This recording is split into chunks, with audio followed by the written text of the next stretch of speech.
Fresh out the oven, it's Cinema Bums. I'm Emmett. And I'm Wade. And I'm Greyson. Cinema Bums is a podcast where we watch through every single movie in popular film franchises, one each week, to try and track how the storytelling changes over time. Today, we are continuing our miniseries, Can You Feel the Bums Tonight? Covering all the films in the Lion King series. We will fully spoil today's film, but we will not spoil any future entries in the series. Wade, how are you doing? I'm doing good, Emmett. I'm doing good. I'm glad to be here. I liked you singing that song. I hope you continue to sing throughout this episode. I may. How are you? Well, this is the part of the episode where I would usually say that I was doing well, but tonight, dear listener, I'm not going to lie to you. I am feeling pretty damn rough. I truly know what it is to be a Disney villain now. I am a sinister queer with a mustache, a head cold, and a hatred for society. I lost my voice over the past weekend, and I've only barely regained it today. So I have what is deemed by my cousins and I, the sexy cold voice. I'm either cursed or blessed with it this evening. That is the plot of a Disney Renaissance movie. Wait, which one? Which one? A young mermaid loses her voice for the weekend and has to find it. Oh wait, that is actually my story, is it not? Alright, well, also today, if I wasn't doing well, then I am now, because today we're honored to have a special guest.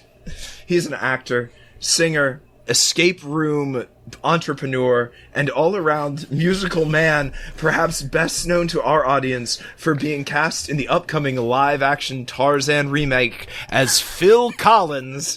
Please welcome Greyson Wade. Woo! Awesome, man. That is an intro that I've never heard, but thank you for... That warms my heart. Thank you so much. Well, Greyson, we are just honored and privileged and happy to have you here. Truly. What is your previous experience with this film and also with the entire Lion King series? So yeah, I watched this film in theaters when it first came out. The remake? The remake, yes. Because the original premiered in 94, which was 2 years before I was born. I was not someone who was super nostalgic about the original film, as like so many people are. So I didn't have a lot of high expectations for the live action. As far as like the mid to late 90s Disney animated movies, Aladdin was my personal favorite. That's the one I watched on repeat all the time. So I wasn't the kid who watched Lion King every weekend. You know, some people are really upset with the live action. I thought it's fun because, you know, I didn't have anything to like, oh, I nitpicked that and that, you know. So that's pretty much my experience. You know, I was just in it for the good times, the songs, and I also love Hamlet. So that is my favorite Shakespearean play. But if we're going to say, like, with the whole trilogy, what my experience is, my favorite movie was always Lion King 1.5. Hey. Because I love some Rosencrantz and Guildenstern are dead. Oh. 100%. Yes. Greyson, you are already getting into the Shakespeare Corner, which is a whole segment of this podcast. So, yes, incredible. Thank you. So happy to have you here. So, tell me, did you ever watch Lion King 2, the direct-to-video sequel to the first Lion King? Guess what? I watched it for the first time last night. Unbelievable! Because I love you. I watched the OG Lion King again last night, and then watched the live action today. But my girlfriend Caroline loves the Lion King 2: Simba's Pride. So immediately after watching the Lion King, we watched Lion King 2: Simba's Pride. Okay, what do you feel about this movie? Just speak on it, please. The original is so fun. It's campy. The animation's great. The voice act. I mean, who can go wrong with James Earl Jones? Mm-hmm. I'm not a fan of Matthew Broderick, though. I think he's the worst part of that film. I'll admit it. And then watching the second. It's not that great. If I were to say flop or bop, it definitely would be flop. My girlfriend would be very upset in hearing that. But keep it in. Yeah, she's vibing the whole time, and I'm like, oh. I can't get past the fact that what's the kid, like the angsty teen's name? What's his name? Kuvo. Kuvo. I can't get past the fact that he is Max Goof from a Goofy movie, and that's all I'm thinking about. I didn't know. He didn't even mention that. So wow. I did enjoy, though, the villain's song in that movie. Whatever it was. I thought I don't think it touches Be Prepared, but it's pretty good. I was like, alright, I can get behind this. It kicks, dude. It might touch Be Prepared 2019. Okay. Yeah, they cut it down. Whatever. Oh my god. Okay, wait. Can I just take a moment to try and explain to the listener who may not have seen this movie what the hell it is we all just watched? Please. Okay. Imagine the original Lion King, if you've seen it, the original cartoon, but it's a nature documentary. And that's it. That's like the whole thing. There is absolutely no more to it than that. It's like, what if we took everything you loved about the original Lion King and took it out and then gave you a movie? Well, it's not quite that, because they have literally done that with some of these remakes. No, this one does have the songs. It does have the songs. No, you're right. It does cut out a little bit of Scar's song, but for the most part, all of the songs are there. Everything you love that way. As far as plot beats go, it is, and as far as like songs go and everything, it is a direct remake of the original.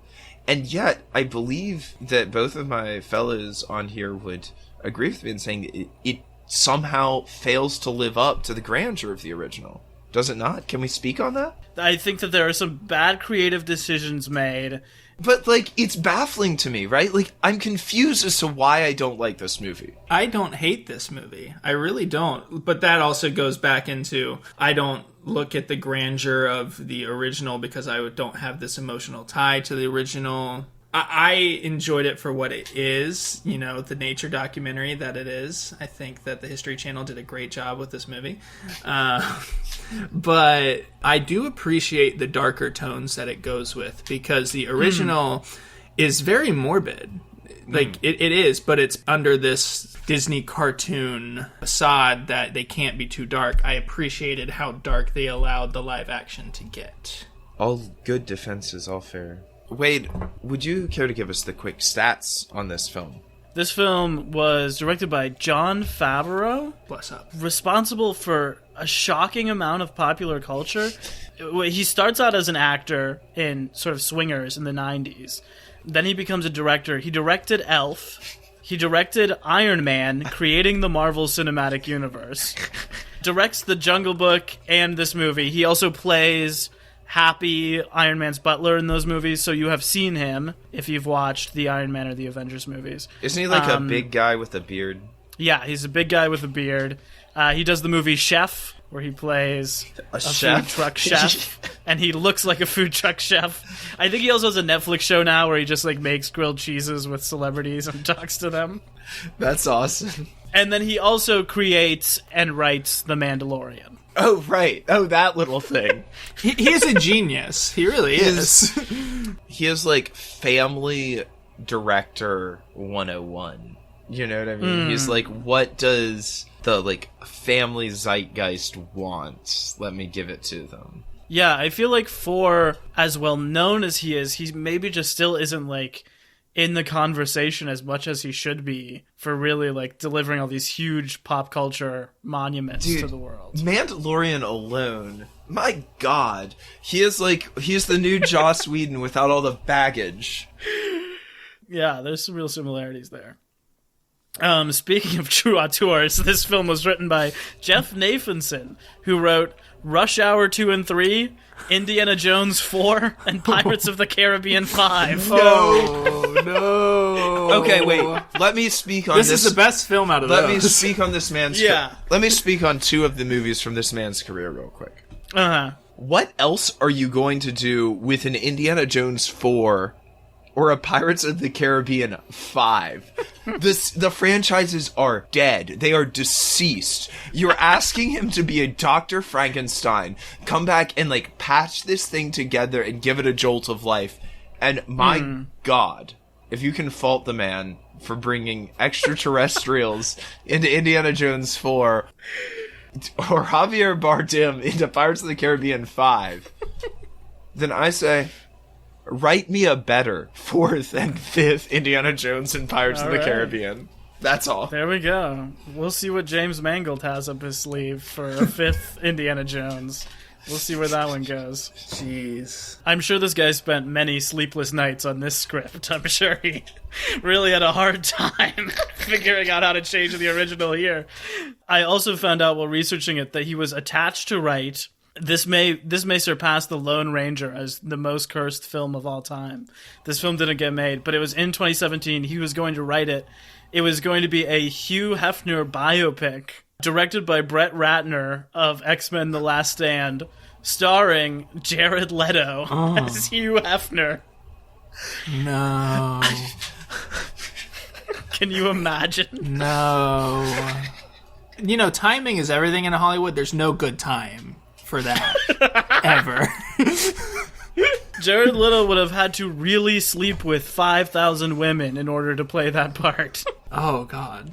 Let's break down the many music credits on this film. Yes. They're sort of all back from the various other ones. So the score is by Hans Zimmer, who does the score for the first. You've got the songs from the original by Elton John and Tim Rice. They have also done a new song which plays over the credits, which Elton John is singing. Mm-hmm. And those songs, the Elton John songs, have been produced by Pharrell. So these new versions you're listening to are like the Pharrell remixes. You've also got Lebo M, who does the music for 1.5 and for 2. He's singing in this on The Circle of Life, and he has a credit song too. And then you've got Beyonce, who has done the new song Spirit, which is not sung by Nala, but by Beyonce. While they're running back to the Pride Lands. Yes, while they're running. I really like that moment. I think Beyonce gets dunked on too much for this movie. I'll say it. I think this is a trash film, but I think she gets dunked on too much for her voice acting in this film and for anything that happens with it. That's my new take. It was better than I remembered. It is better than I remembered. I wouldn't say it was good, but it was indeed, like, better than I remembered. This movie runs 1 hour and 58 minutes. It is exactly half an hour longer than the original. Wait. Is that with the credits? That is with the credits, but not with, like, the 8 minutes of Disney Plus credits that get added on to the end. Okay, because when I went to watch it on Disney Plus, it said 2 hours and 5, and I was like, holy hell, I'm in for it. But then, like, I looked at how much time it was actually film until it hits the end credits, and it's 147 of actual, like, stuff is happening on screen, which is still probably half an hour longer than the original, because comparatively the credits are probably the same. Yeah, you know? Yeah, because, like, the original is, I think, 128, and then on Disney Plus is like 136 or something, because they have all those international credits that roll at the end. That means there's at least like 12 minutes of international credits on this movie, which is crazy. Well, I think the credits here are longer than the original. It's still got to be like at least 20 minutes longer. Where do they even put the time in? That's what I want to know. I can tell you, I think that it's all in the transitions. This is like the thing that I was noticing sort of watching them close back to back, because we were talking about how the first one is so quick. Mm-hmm. Like, I feel like you even said that you maybe wished the first one was longer or had a little bit more. Yeah. I feel like they might have felt some pressure to stay true to the original, and because of that, it's seemingly like in all of sort of the in-between scenes. They give Timon and Pumbaa more depth in this. They give Rafiki a little bit more depth in this. So I think you add at least like 3 or 4 minutes there. There's the 5-minute scene where we follow the giraffe poop to Rafiki. Oh, yeah. That's new. God. Oh, that's when I walked inside to get another glass of water, man. Like, I was like, no, I can't. I'm not watching all of this, man. I saw the original. Because in the original, that is just like some dust from his mane blows Yeah. very That's quickly like to maybe a Rafiki. 15-second sequence tops in the original. Yeah. But they're like, we really want to show the circle of life here. So you get to watch a dung beetle push giraffe poop for 5 minutes. Thank you. I was just like waiting for James Earl Jones to be narrating it as a nature documentary. You know? My favorite thing that people trash about this movie is how the animals don't emote enough. And I'm like, they're animals. It's not like that Harrison Ford movie with the dog where the dog like has expressions and stuff, whatever that is called. But they do a very good job with the CGI animals looking like real animals that can emote as much as a lion actually does. So I mean, I agree that they're realistic, and that is good as far as being realistic goes. But then I'm like, why are you doing The Lion King with songs? You know, like why are you doing The Lion King at all if realism is what you're going for? Like, The Lion King is so unrealistic in its entire premise that you're not going to see zebras and elephants bow to a baby lion. Exactly. That's like so weird. Yeah. Like so much of it is so contrived. When you put it in the nature doc, it's very impressive. And it is like very true to life, but it's also like, this is so it's like off-putting. Because when they're hand-drawn animation, you're like, yeah, sure, whatever, it's happening. Like, cool. Like, they try really hard to make all baby animals in this movie very, very cute. Right, and they succeed in that. Yeah. And they even reference it. There's a line where they say, like, he's really cute, or it's like, he was cute when he was young, now he's old, and I don't like it. And, like, they literally are trying to, like, let the audience know, hey, look at the really good job we did making these baby animals look adorable. Yeah. We paid millions of dollars for it. Please notice it. I feel like they know that the speaking, emoting thing is weird too, because I noticed that there are so many shots where you sort of do not see them talking in the foreground, like it's sort of behind them or it's a long distance shot. I feel like most of the time they're sort of positioning the camera so you're not thinking that it looks like they have taken a realistic lion and then moved its mouth like it's speaking. Last thing I want to say, and I guess quote-unquote defending this movie. Oh, sure. I think the voice acting is 10 times better than the original. I'll give it that. The only thing that is untrue is this voice acting of Scar in the original is unmatched. I don't think you can beat Scar's voice acting in the original.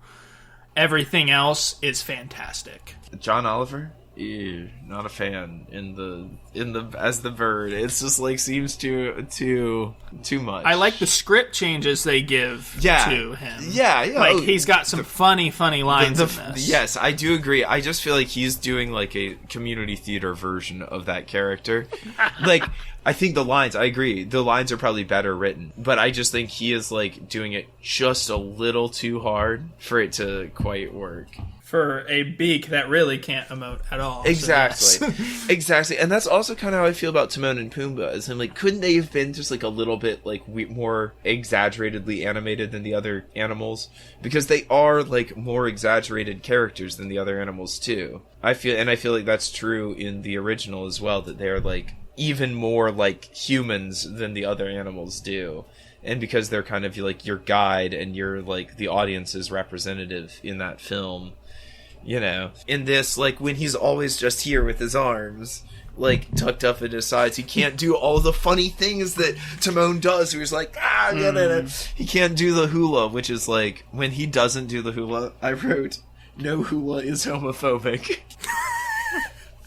Now, Be Our Guest is kind of funny, but the hula would have been funnier. I think it's a good joke swap. I think they felt like they couldn't have him say dress and drag and do the hula in 2019. But I felt like they saved a good joke to replace it. They were like, true. we have to have That's something true. good. That's true. I also think it's funny that in Hakuna Matata, in the original, they are, in 1994, are too scared to say the word fart.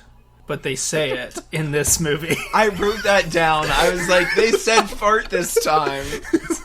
Oh, how the times have changed.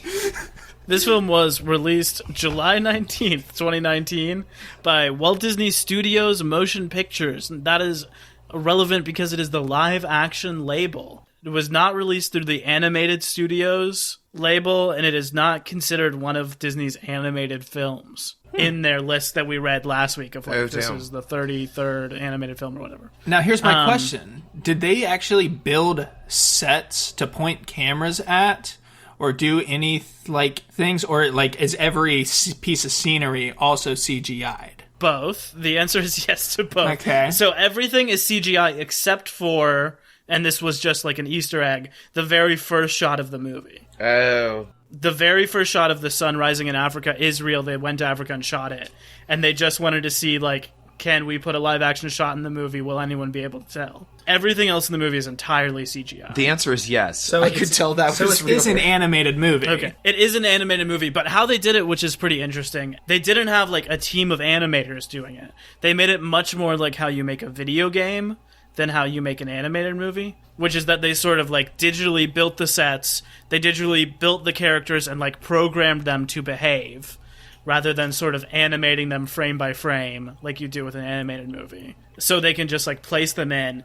The team was basically, like, 10 people with VR headsets on, is, like, how they directed this movie. And they paid, like, Caleb Deschanel, who's, like, a real Oscar-winning cinematographer, to come in there and, like, sit with a VR headset on and be like, all right, this is where we place the camera for this shot. This is where we place the camera for this shot. You telling me that really makes me mad that I didn't see Nathan Drake, like, swooping in, searching for treasure in the middle of Africa. It's pretty close. This is nuts. This is the weirdest thing I've ever heard of. What? That's impressive. Yeah. That's it's really wild. crazy. And this helped build the technology they used to make The Mandalorian, which is also cool. There's a bunch of cool stuff on Disney Plus about it, although I'll warn, if you don't know how they make The Mandalorian, it's kind of hard to not see once you have seen it. But for that, which is also Jon Favreau, they have basically like a huge circular room, like a real room, and then it's like a 360 projection of a digital environment they made. So it's like sort of the same principle as a green screen, but an actor is like walking in front of basically an actual image that they can look at and see, and then a real camera is photographing that. That's so they are nuts. like projecting the digital image, and then there's a real actor walking in front of it, and then there's a real camera capturing that. Which is sort of the evolution of this technology. That's so crazy. So it's an in-camera effect, essentially. Yeah, because kind of. because the camera is picking up an already projected digital effect. Yeah. That's very impressive that they've mastered it for Mandalorian, because I would have thought almost everything in Mandalorian is on location, which I'm sure some of it is. But it looks like it's on location. Yeah, that looks real as hell. Show. Only the Boba Fett episode where they're like out on the rocks is the only location thing. Everything else is like in that digital volume. That's wild. That's absolutely wild. Do they not build any sets for that show at all? I'm sure they have like crates or like, you know, like a ramp. I'm sure they have stuff like that that they have built. You know, they built that Imperial ship for season 2 because they're like every episode you have to see that Imperial hallway. Right. You said that. I remember you saying that. The interiors are definitely Yeah, sets. I'm sure some of that stuff. But once you know, you can watch it, you can kind of always see that like the characters are in the foreground and then like there's all this stuff happening behind them in a certain way. That's really cool. This film had a budget of $260 million, which means that it would have needed about $600 million just to break even. It made $1,655 million at the box office.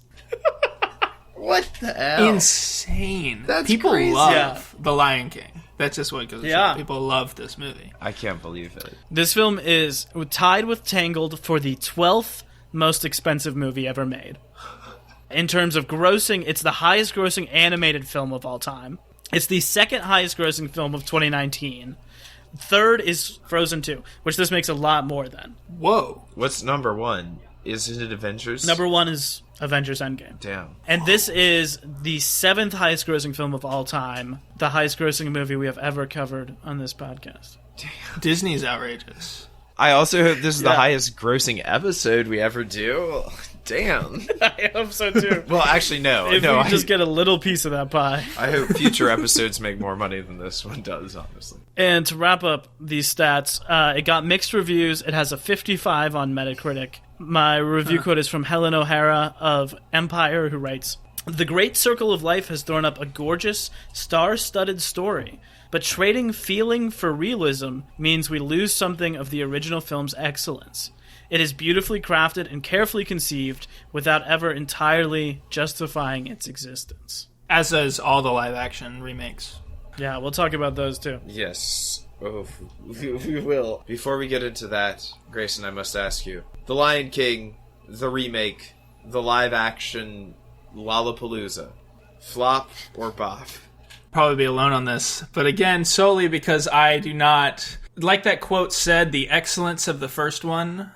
Because I do not have an emotional attachment to the first one. I do not view it as this excellent movie masterpiece. For what this movie is, I enjoyed myself. I will say bop. Wade, the 2019 Beyonce vehicle. The Lion King, the remake. Flop or bop? It's a flop for me. I was pretty close. Not too far away from where Grayson is when I saw this the first time.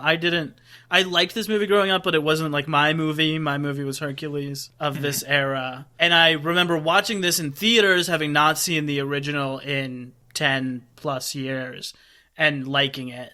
Watching it now, having seen all of the others very recently, I think I liked it a little bit less, and having a little distance. I have an embarrassing amount of thoughts about this movie, but I'm just going to say 2 quotes this film reminded me of here. Mm-hmm. The first is the Frank Oz quote that he said for Dirty Rotten Scoundrels, which I've thought about a lot since then, where he says, "Why would anyone remake a good movie?" And the other quote I'm reminded of is the J. Cole lyric, which I will paraphrase here, where he says, "The good news is you came a long way. The bad news is you went the wrong way." Oh, no. That's my main thought about this. Emmett, how did you feel about the 29 King? Terribly. I thought it was a flop. but I'm still confused as to why. It's like it's so close to the original and yet so far away. I like some of the performances better, but none of it holds together, and it's like, look, couple of big crimes here. First big crime is taking away chunks of Scar's song and also giving Scar a strange motivation.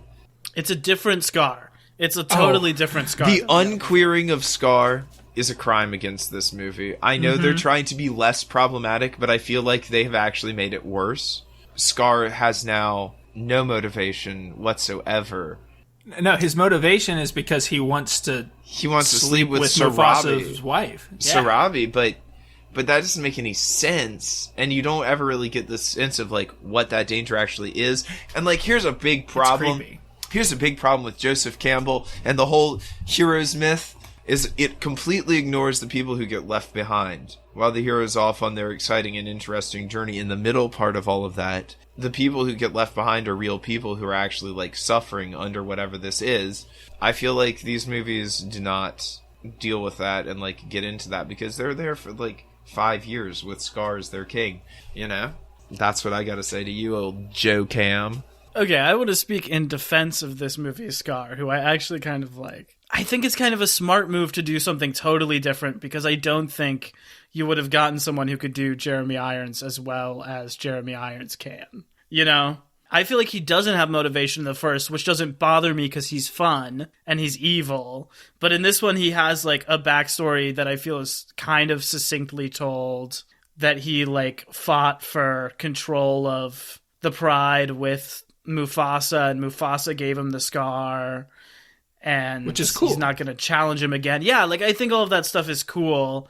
I don't like what they do with Be Prepared.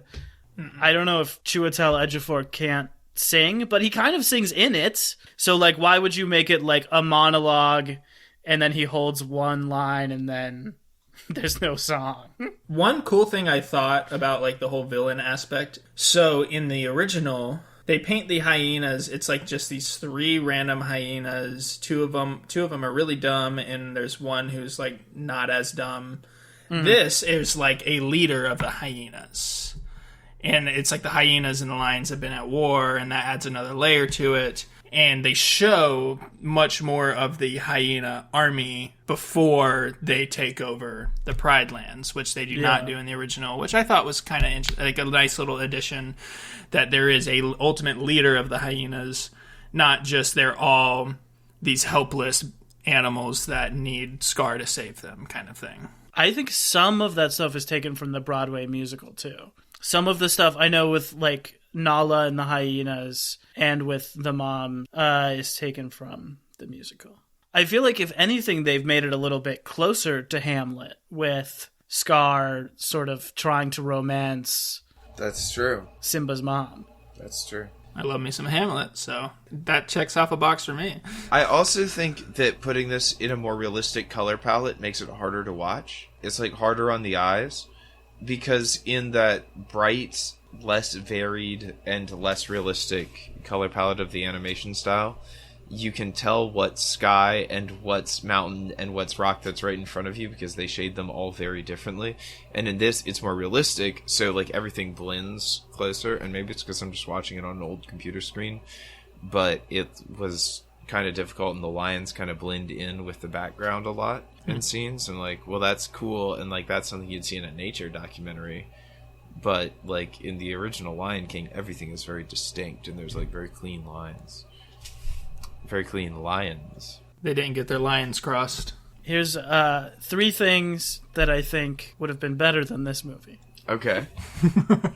Number 1, if they were really sold on like capturing the realism, and as Greyson said, like this movie is beautiful. There's so much like artistry and craft in this, and I feel like they have these little shorts that play in front of Disney movies when you go and see them in theaters. I feel like they could have just done The Circle of Life. True. Like, and dropped it as a short in front of others if they were really like, hey, look how beautiful our animation is, as like a tech demo basically. You call it like Circle of Life 2019, you drop it in front of Frozen 2, and everyone's like, wow, it's so beautiful. It's like when Pixar does a random short just to flex their animation skills. Yeah, exactly. Yes. Exactly. And no one talks in the opening, so you don't have that issue. It's like the end of Toy Story 4 when Key and Peele's characters go on a like rampage as giant plush monsters that can destroy a carnival. Like, that's just the animator saying, look at our skills, you know? That's what they could have done with the opening of this movie. Yeah. Absolutely. We should also say Keegan-Michael Key in this as one of the hyenas. Oh, yeah. And another callback to our Peel series is young Nala is Shahadi Wright Joseph, who's the daughter in Us. Oh, no. Oh. And apparently played this role on Broadway. Was What? reprising her role. Good for her. Hell yeah. Booked and blessed. So, just to get into the cultural context here for a second, this movie is one in a series which we've actually had a couple of suggestions to do, the Disney live-action remake. And let me just tell you, it all started in 2010 with a little film called Alice in Wonderland, the live-action remake by Tim Burton, baby! And this movie, it was followed up by Maleficent in 2014, Cinderella, directed by friggin' Kenneth Branagh in 2015, The Jungle Book in 2016, along with Through the Looking Glass, the sequel to Alice in Wonderland, Pete's Dragon in 2016, Beauty and the Beast in 2017, starring the wonderful Emma Watson and probably other people, Christopher Robin and Mary Poppins Returns in 2018, Dumbo in 2019, also a Tim Burton flick. Along with Dumbo in 2019, we also have Lion King, Aladdin, Lady and the Tramp, which I didn't even know got a live-action remake. Oh, yeah. Who wants to see the Straight to live-action... Disney Plus. See live-action dogs make out over a bowl of spaghetti. That's just weird. Those are real dogs, too. That's not CGI in that one. Yeah, I know. They really trained them. Then Mulan, 2020, and Cruella, also in 2020. And now get this. Here are movies that are slated to have live-action remakes in the coming years. Hold on to your hats, fellas. Little Mermaid, Snow White, Lilo and Stitch, Hunchback of Notre Dame, Pinocchio, Bambi, Robin Hood, which I know Kelly Lee awaits with bated breath, Hercules, Peter Pan. Are you joking me? That nullifies a observation I was having, because like Cruella and Lion King and I believe a couple others, the live actions were released on the 25th anniversary of the original films. Whoa. Now, but I was wondering if they were doing that with all of them. Like, I didn't know if Alice in Wonderland did the same thing, blah, blah, blah. But obviously that is not true. But you will notice that Lion King and Cruella, at least, were on the 25th anniversary. Maybe Beauty and the Beast as well. But certainly some of these others are from the 60s and stuff, so it doesn't hold true for all, but definitely for some. I have to give a little bit of credit where credit is due here, because the original, although not the trendsetter, which is Alice in Wonderland, the original is 101 Dalmatians. Oh, it is! From the 90s with Glenn Close. No way, it is. You're so right. Great movie. Well, I don't know. It was fun. I don't know if I it's still remember a it being movie. good. I bet it's still good, but I've never seen it. Oh, we should do 101 Dalmatians. That would be crazy. We can't do it anytime this year, but in the Lion King slot next year, I suppose. It's written by John Hughes, one of my faves. Oh. Okay, let's work our way through these. I'm gonna try and weed out some of these side ones. Like there isn't an animated movie called Maleficent. I get what it's doing, but You do not consider that a remake of Sleeping Beauty? no. A I think reboot? like that. Christopher Robin, Cruella are like side takes on an animated thing. Okay. Because those are asking a question like, don't you want to know how Cruella got to be the way she is? Oh, well, that's Can true. I spoil something about Cruella, which I watched the other day? Have you guys seen it? I haven't I know- seen it, I- and I I want to see desperately it, so want like- to. So now that I have your Disney okay, Plus, well, I don't know if I going should spoil to. it. It happens in the first 20 minutes. Don't tell But I me. won't spoil it if you don't want me to. Don't tell me. You can tell me Okay. in a week. Tell me on the next pod. I won't spoil it. I will just say that they have come up with the most shocking origin. Okay, I literally cannot even get in the ballpark of saying what it is, but I will just say I was dumbfounded when I saw it. Okay. Okay, Cinderella 2015. This is like the start of this like direct attack of nostalgia. Has anyone seen this one? I did. I saw that on a date my freshman year of college. Here's the thing. I saw that movie having never seen the original Cinderella. I still have not seen the original Cinderella. This is one of the ones that takes out the songs. Lily James is my favorite in the world. I love Lily James. She can do no wrong in my opinion. Baby Driver, yes. Mamma Mia 2, yes. Thank you so much. Have you seen these pictures of her as Pamela Anderson? Insane. Emmett, have you seen this? No. I'm going to text it to you. If that makeup artist does not win an Oscar, that is a crime for what they are doing to her. I'm sorry, I was very distracted by something else, which I'll talk about in a minute, but I'm sending you this picture now. It does not look like Lily James at all. It is 100% Pamela Anderson. Oh my god, that's crazy. I just looked up Lily James too because I didn't know who she was, and she looks very different than did either of the two people that I was just looking at. Wild. I'm also distracted here because when I checked my phone, I saw that Laura has texted me what looks like a new Lorde album coming out. What? Oh my god, the Being album. officially released. I know. Have you Wait. seen the album cover? Yes, the album art is of... Caroline well- showed me that today.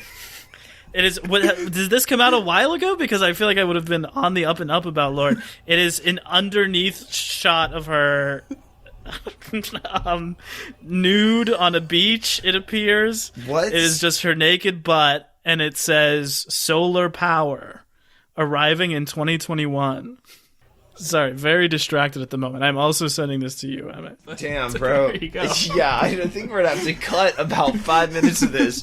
But holy, That's fair. Lorde is now. I don't know if this is an album or a song or what. I'm assuming it's an album damn, because dude. we've been waiting so long. That's saucy. As he twirls his mustache. Wow. I'm not sure how to get back to the plot here. Okay, Emmett, what were we possibly discussing? Wade, you were about to tell us about the behind the scenes. Oh, I was about to run through these. I don't know. Jungle Book 2016. That's the Jon Favreau one. Oh, yeah. That gets him the gig for this. Yeah, yeah. Anyone seen that? I have Nope. not. Is it good? Is it okay? I liked it.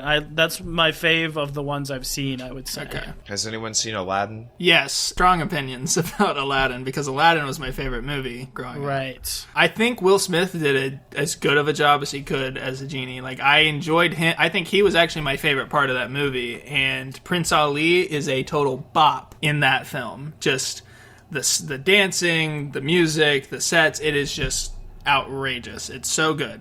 The rest of it, I'm like, they really did a great job expanding on Jasmine's character, having her like not be so dependent on Aladdin. She's her own woman. She's strong. They give her a great song. Oh, Jafar in that movie. Jafar is like my iconic Disney villain. And like we talk about how this movie kind of did Scar an injustice. What they do to Jafar in the Aladdin remake is just terrible. He is a dweeby, small little man who is kind of just the creepy dude who is the peeping Tom on Jasmine and is very, like, I must sleep with her kind of thing. And that's his only motivation. It's really bad. It's really, really bad. I couldn't bring myself to see it. I couldn't either. Like, YouTube, the Prince Ali music number, and that's all you need to see. I really didn't like Beauty and the Beast. That one from see it. 2017 I thought was really bad. Dumbo I've heard is good. The one I've heard is actually good is Pete's Dragon, which I would like to see at some point and haven't. That one's directed by David Lowery, who we might do at some point on this podcast in the future. If The Green Knight is as good as it looks, we may do David Lowery at some point. Just like a loose concept that probably is worth noting is that this like recent trend is not the first time that Disney for a long time, for like decades, existed just as a company that sort of resold its old stuff, because obviously they made a lot of movies in like the 20s and 30s and stuff. For a long time, when there wasn't home video, they'd just re-release these movies every few years into theaters, and that's how like Disney made all of their money. They'd make like a new animated movie like every 3 years and just survive off of re-releasing old stuff. Wow. So this, I feel like, is sort of the modern version of that. Yeah. I mean, you could re-release Lion King, the original, in theaters. It would make money. And I think they did that, didn't they? I think they did like a 3D re-release in like 2011 or something. But now with Disney Plus, there's no point. And it wouldn't make $1.6 billion if they did that, you know? Yeah. So I feel like this is like a new way of re-releasing old content. I mean, I feel like I just feel totally bewildered and lost in this moment because of Lord's butt. I feel like we've totally lost the plot here. Dude, So like, get us back on some sort of cohesive track. No, we're on it though, dude. You just need to tell us about what any behind the scenes drama that may have happened on this film. Okay, I think I've done most of it. We talked about how they made it. We talked about the remakes. Right. We've talked about Favreau's career. Okay. The only other thing that we should mention is that Barry Jenkins is directing a sequel. Oh, damn. Now I've been sabotaged with her ass. Because I was trying to look at the notes. Oh, had you not seen it until this moment? Well, I looked it up online, and then I didn't realize you texted it to me, so I went to open the text messages back up. I'm sorry. There it was. Oh, Lord. We'll just send each other a lot of texts after this, so it won't be immediately. Okay. No. I'm we're getting back this on is your track. new contact photo. Oh, God. Look, this is what I have to say. Barry Jenkins is making a sequel to this movie. No. In the style of The Godfather Part 2. No, you're joking. That is half about Scar and Mufasa as teenagers, and is half a sequel to this that takes place after this movie, but is not Simba's Pride. Or you wait, tell me you're joking. I'm not joking. You're not It's really happening. Because the other day... I read that they're casting for it now. The other day... Can we get in on this for Simba, Simone, and Toomba? Simba. Simone and Toomba. All right. Can we... Oh, Lord. As we get back on track, dude, let me know when I can talk about Timon and Pumbaa, because they were the highlights of this movie for me. Let's do it now. Let's run through the cast. Yeah, let's do it. Do it. Start with Timon and Pumbaa. Awesome. Seth Rogen and Billy Eichner are the most, iconic part of this film for me, voice acting wise. Specifically, Pumbaa. I would die for baby Pumbaa, 100%. He's worth living so for cute. and dying for. Yeah, I just think their banter, the extra line, like we were talking about, John Oliver didn't do a great job with, and he had some of the best lines in the film. Mm-hmm. The extra lines they wrote for the Timon and Pumbaa stuff is great. They're kind of making fun of the movie as well with their dialogue. Give me the opening number and give me all of Timon and Pumbaa scenes, and I am happy. I know I already labeled it as a bop, but that is a bop in my book. Let me sit back have some scotch in hand and watch those scenes, and I am just a happy boy. They're great in this, and I feel like they fare especially well because they get a lot of new stuff. Zazu gets some new stuff too, you know. I feel like the people who get the new jokes sort of fare the best. I also think it's a cool little tribute to Nathan Lane as like another famous gay singer comedian to have Billy Eichner here as Timon. Mm-hmm. And it's like a very different Timon. My favorite part is when Timon says, "How are you?" in as few words as possible. Emmett, that's written down as my favorite line too. That was also my favorite joke. Oh gosh. I was going to ask, has Seth Rogen done a lot of other voice acting or no? He's done some animated stuff. I mean, he made Sausage Party, which he voices in. I would guess that he's not the most trained singer. Yeah. I like his voice acting, though, in this. I don't like his singing much, but I do like his voice acting. I just like how casual they are. Like, I would love to see Lion King 1.5, Rosencrantz and Guildenstern Are Dead with Seth Rogen and Billy Eichner doing it. Yeah. I would pay a lot of money to watch their portrayal of that. I would shell out that $30 Disney Plus fee to watch that. 100%. Yeah, get old Kenneth Branagh back to do something lighthearted for once. And have him with Seth Rogen and Billy Eichner, man. That would be... Gosh. So good. Or a Billy on the Street episode with them running around New York City as Timon and Pumbaa. In like the on Broadway, Lion King on Broadway costumes for them. Mm-hmm. That would be so good. They also recorded together, which I think you can kind of tell because no one else did. But they were like in the sound booth together, improving and like doing all their stuff. I love the bit, like once they finish Hakuna Matata and Donald Glover's just going off and it's like, oh, he's riffing now. And he's like, I think he sounds really good. I think it's better than the original. He grew 400 pounds. Art is so funny. Also, the singing in this movie is better than the original, in my opinion. The listening to "Can You Feel the Love Tonight" with Donald Glover and Beyonce is so good. Listening to Matthew Broderick do his best producer's impression, I could pass on it. The singing is a lot better. I noticed it was less of that 90s cheese fest and more like actual good music that you might listen to. You don't hear a ton of that Elton John influence, even though they were written by him in this version, you know? And I guess also like the broader point that we should make, sort of the only actual justifiable reason for this movie to exist is to make a movie set in Africa with a black cast. Mm-hmm. Which is just worth noting that in the first movie, like almost everyone is a white actor. I think like his mom and like the singing voice of young Simba and like Rafiki are black actors, and everyone else is, you know, like Matthew Broderick. What'd you say? It is a worthy goal, but why not just do a new original movie? Like Disney does not want for money or for creative minds who could come up with something, you know. Well, would a new original movie make $1.6 billion? Fair point. To return to my list of 3 things that would be better than this movie that I started at the beginning of this podcast. Yeah. Because they're tied into this. Number 2, a CGI remake of The Lion King that is not like super realistic.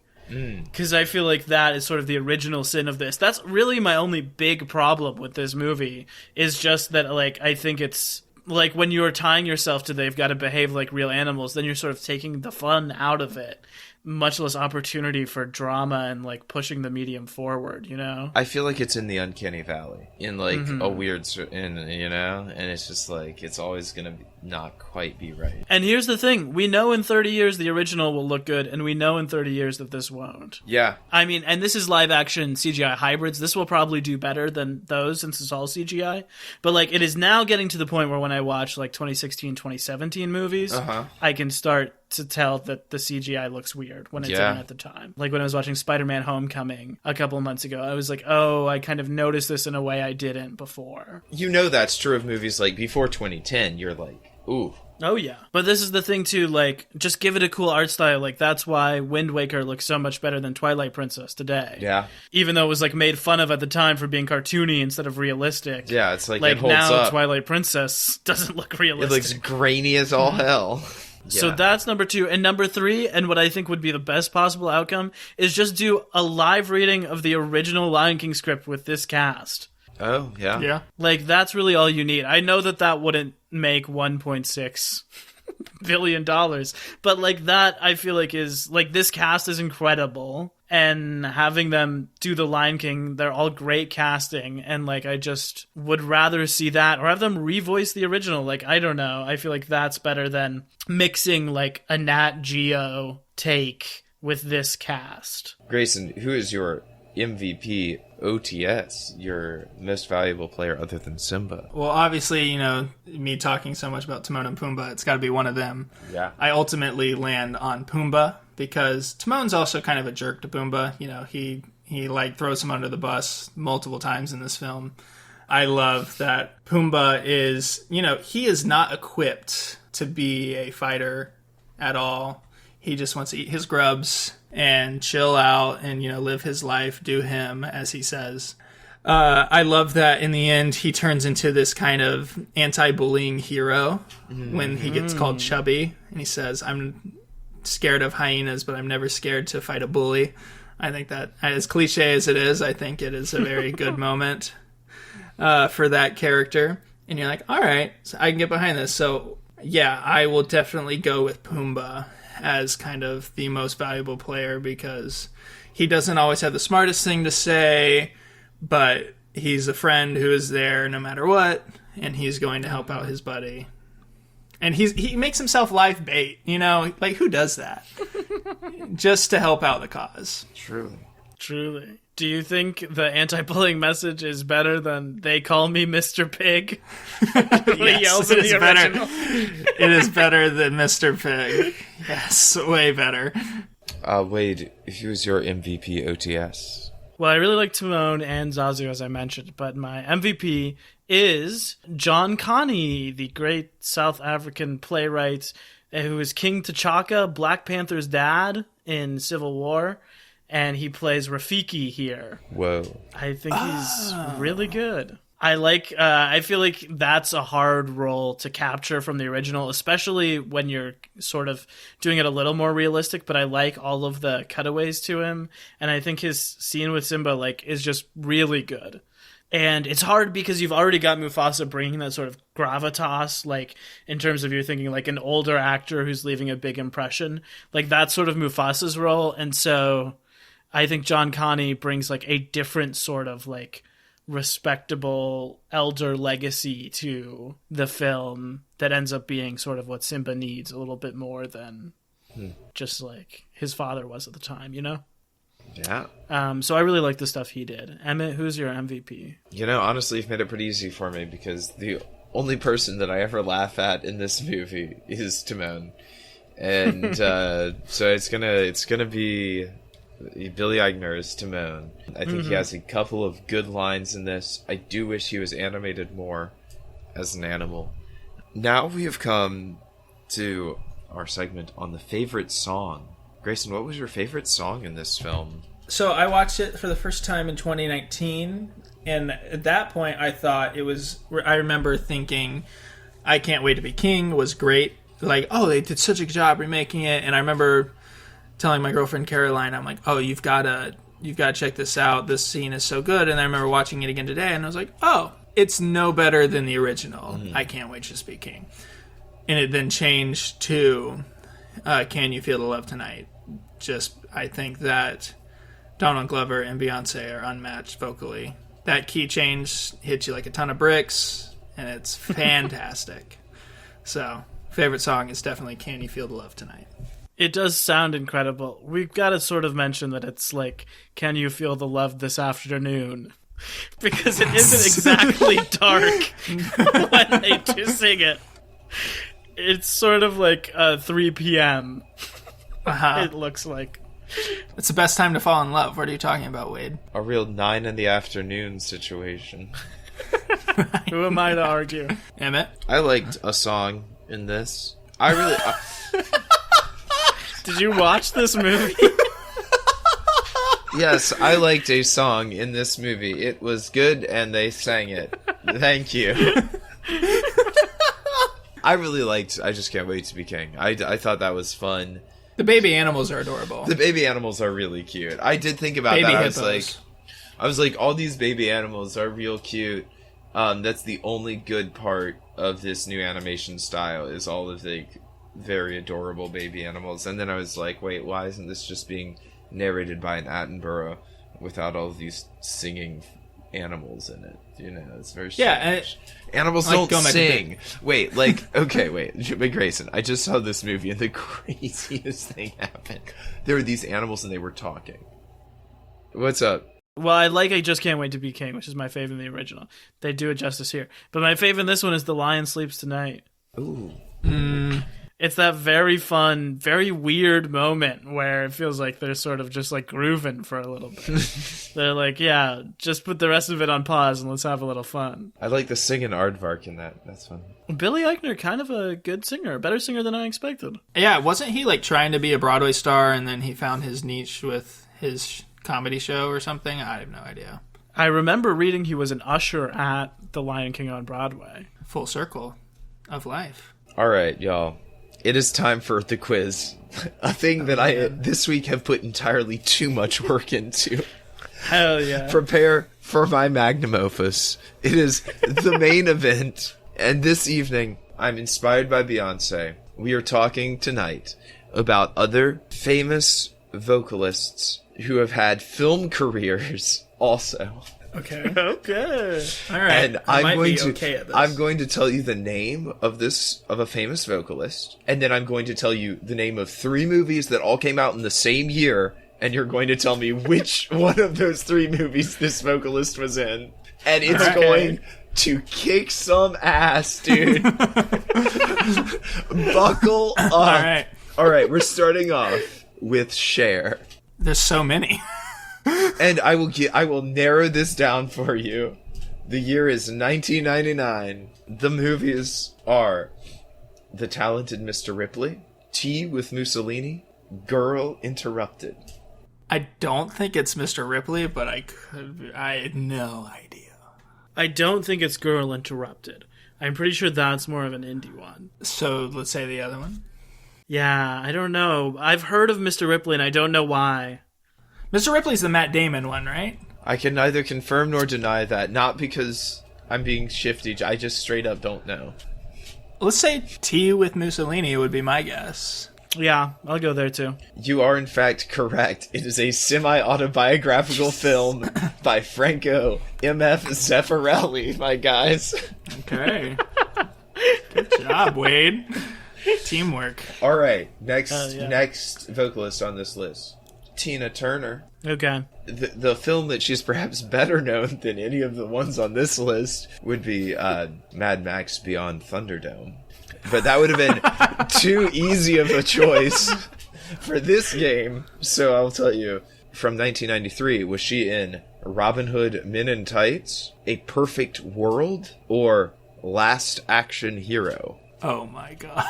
I'm embarrassed. I feel like I did a Tina Turner deep dive recently, and now give them to me one more time. Robin Hood Men in Tights, A Perfect World, Last Action Hero. Whew. I'm going to do the method I did last time and pick the one I haven't heard of and say A Perfect World. I was gonna say that too because I had no earthly idea, but just to mix things up, this is a shot in the dark. Let's say Robin Hood Men in Tights. Well, you are both wrong. It is Last Action Hero. Wow. Okay.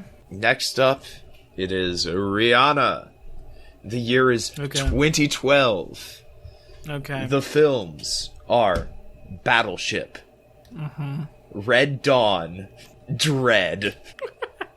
The answer is Battleship. It is. I did, in fact, know this one. Oh, okay. Have you seen this movie? I've not seen it, but I have seen the trailers, and I think I got a gist of the movie. Okay. See, I thought that was going to be a hard one, but apparently that was the easy one. You said Rihanna? Yeah. Rihanna used to make music? Damn. Damn. Oh, no. All right. Next up, it's Madonna. Somebody who we have reviewed before on our very first episode, unreleased, hashtag release the Holloman cut, when we talked about Dick Tracy. No, obviously, I'm not going to talk about Dick Tracy on this quiz. The year is 1986. The three films are Blue Velvet, Manhunter, and Shanghai Surprise. Which one was Madonna in of those three? Oh. I'm going to say the only one I have ever heard of and say Blue Velvet, not knowing remotely if that is true or not. Pulling on what I know from Madonna's body of work, I'm going to go with Manhunter. Wow, you are both wrong. It was, in fact, the British-American romantic comedy, A Shanghai Surprise. Wow. Next up, it's Mariah Carey. The year is 2008. Cast your minds back. It's the same year that Twilight came out. The movies that she may have been in are You Don't Mess with the Zohan, Disaster Movie, or Quarantine. If you had said Glitter, that would have been obvious, but that is probably like early. That's 2000s. why I didn't go with Glitter. Damn it. Say them again, please. You Don't Mess with the Zohan, Disaster Movie, Quarantine. I'm going to say You Don't Mess with the Zohan. And I'm going to say Disaster Movie.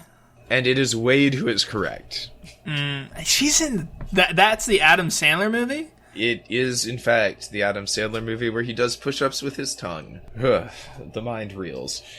Alright, next up, it's Dolly Parton. The year is 2011. The films that she may have been in were The Big Year, Abduction, also starring Taylor Lautner, or Romeo and Juliet. That's gotta be Romeo and Juliet. I saw that I got extra credit for watching that in theaters in high school. What was the first one? I don't think it's Abduction. The Big Year. What a horrible title for a movie. I don't know. I'm also going to go with Romeo and Juliet. Wow, you are both right. That is not one that I would have gotten for sure. All right. Who did she play? I have no idea. Do you think I put any more work into this than I had to? The answer is unknown. Unknown. Next up, it's Aretha Franklin. I can never say that name. Rest in peace. Yeah, put some respect on that name. I know. Aretha Franklin. The year is 1980. The movies that she may have been in are Urban Cowboy, Cannibal Holocaust, or Blues Brothers. Baby. I haven't seen any of these. I'm going to go Blues Brothers. I'm also going Blues Brothers because I think she sings in the church scene. You're both right. It is Blues Brothers. I just included those other two because the names were too good. This is what I've been saying about movies in the 80s, man. You can just do anything.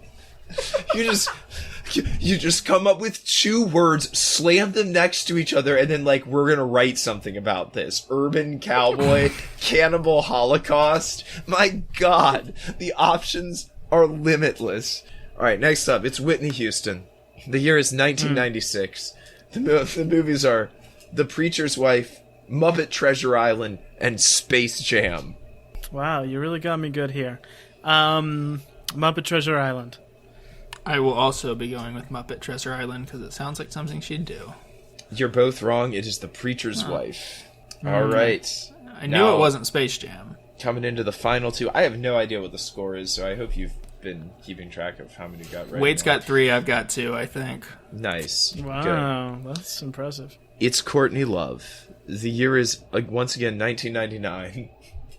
The movies are Fight Club, The Virgin Suicides, Man on the Moon.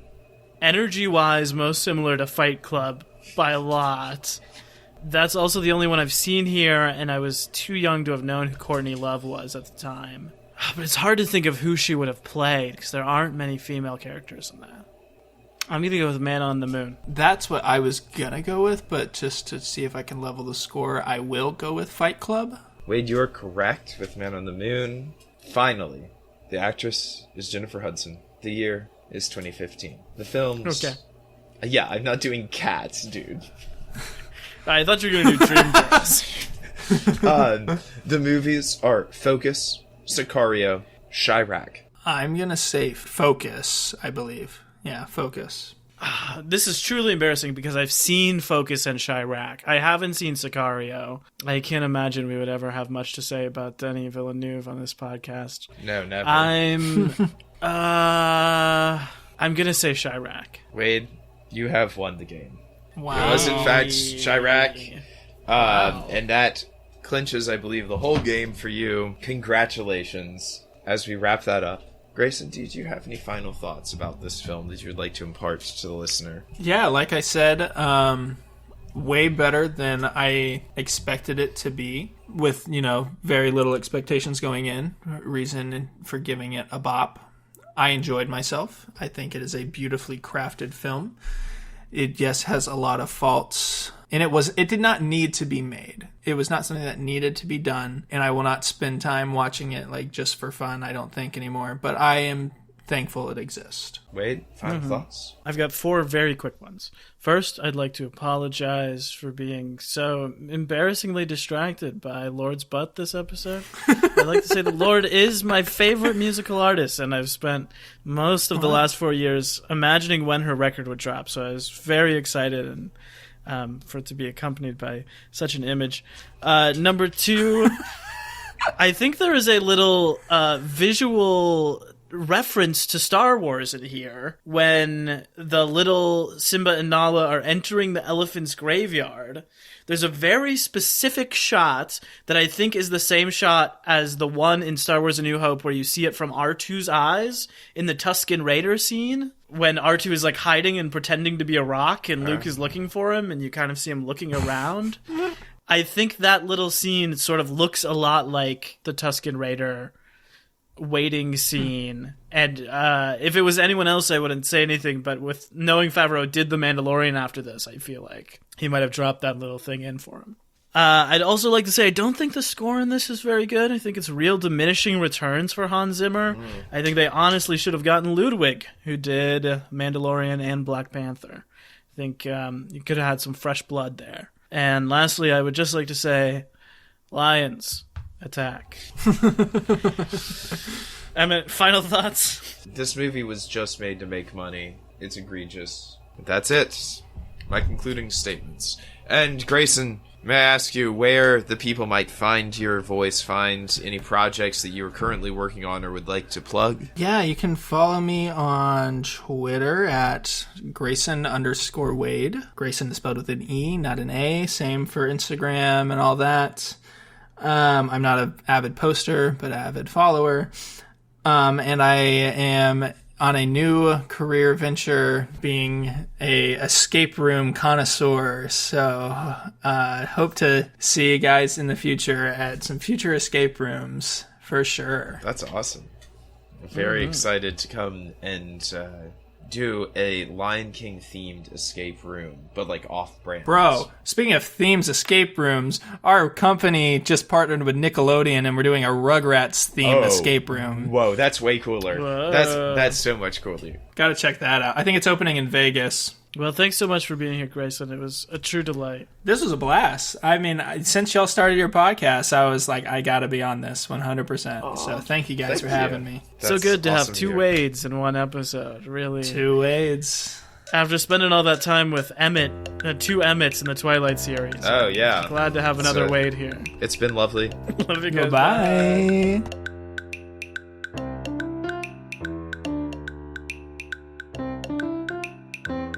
Cinema Bums is a production of DKG Podcast. It is created and produced by Wade Lawrence Holloman and me, Emmett Temple. Wade also edits and mixes this podcast. Our theme music is by Zane Holloman, who you can find on Bandcamp, and our show art is by Autumn Beckner. Our social media is managed by Laura Bennett. If you like what you hear, please tell all your friends and leave us a 5-star review on Apple Podcasts, the 2 best ways to spread the word about our work. You can also follow us on Instagram at CinemaBums or email us at cinemabumspod@gmail.com. Don't flake on us. We'll be back next week.